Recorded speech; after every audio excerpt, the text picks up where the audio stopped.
Այս ամբողջ շոու բեմականացումը, որտեղ դատավարություն դա անվանելը մեղք է,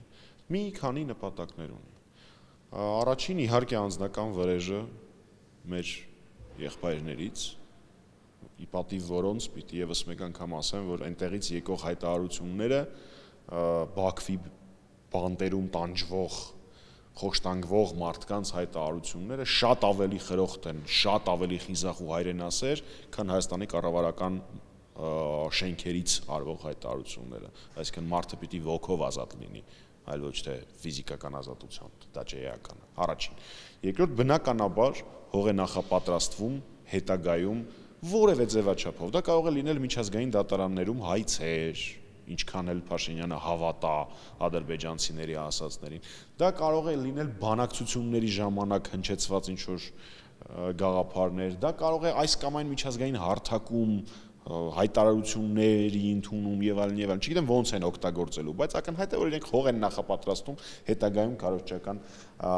նյութեր ստանալու համար եւ օգտագործելու համար դրանք ընդդեմ Հայաստանի։ Մասնավորապես ձեր նշած հատվածում, երբ իրենք խոսում էին Խոջալեի մասին եւ հղում անում Թոմաս Տևալի ասածներին, դրան կա մի քանի պատասխան։ Նախ դա նոր քարոզչական հնարք չի,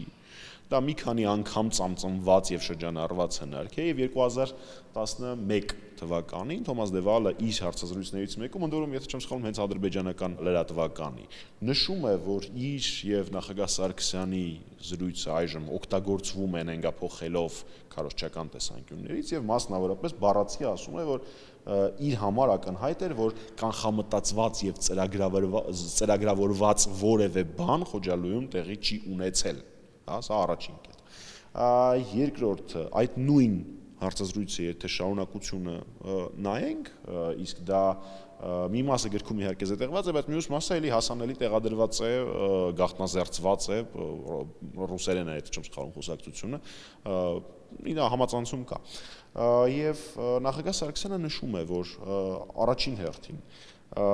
մարդասիրական միջանցքը տրամադրված էր։ Այսինքն որն է տրամաբանությունը, տրամադրել մարդասիրական միջանցք եւ այնտեղ որևէ բան իրականացնել, եթե որևէ բան իրականացնելու լիներ, կարելի էր նույն քաղաքում դա անել, այսինքն դա անտրամաբանական է, մարդասիրական միջանցքը տրամադրված էր հենց խաղաղ բնակչության հեռանալու համար, դա մեկ։ Երկրորդ, դա Ադրբեջանի երկար ժամանակվա ցանկությունն ու եւ երազանքն էր Սումգայիթին հակադարձելու